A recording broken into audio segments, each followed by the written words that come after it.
Inamin ng isang mataas na opisyal ng AFP na sila ang target ng mga lumalabas na disinformation tulad ng umano'y pag-uwi ni Joma Sison, ang chairman at founder ng CPP, NPA, NDF. Ayon kay Rear Admiral Jose Miguel Rodriguez, ang AFP Deputy Chief of Staff for Civil Military Operations, hindi tinatantanan ng mga intriga ang AFP.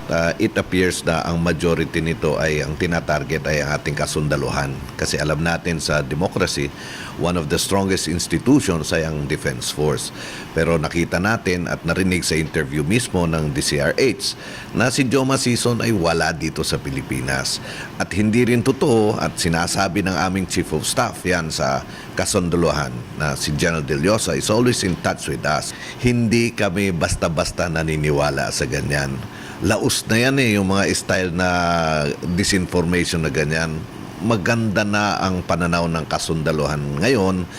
They are better informed now at nasusubaybayan nila ang mga nangyayari sa ating bayan with the professional standards na in place ngayon sa armed forces. Kaya kami solido, napakaganda ng aming pananaw, trabaho lang kami dito, and we believe na all of this ay mabibigyan ng katapusan na rin itong disinformation because the truth will always set us free. Ang paliwanag ni Rear Admiral Jose Miguel Rodriguez, napabalitang nakapasok na ng bansa si Joma Sison gamit ang ibang pangalan, subalit ito'y pinabuluanan mismo ni Joma Sison nang siya makakontak ng DCRH at kanyang inakusahan ng dating Defense Secretary Norberto Gonzales at ilang general ng AFP na kilalang kaalyado ni dating Pangulong Arroyo na umano'y nasa likod ng mga disinformation.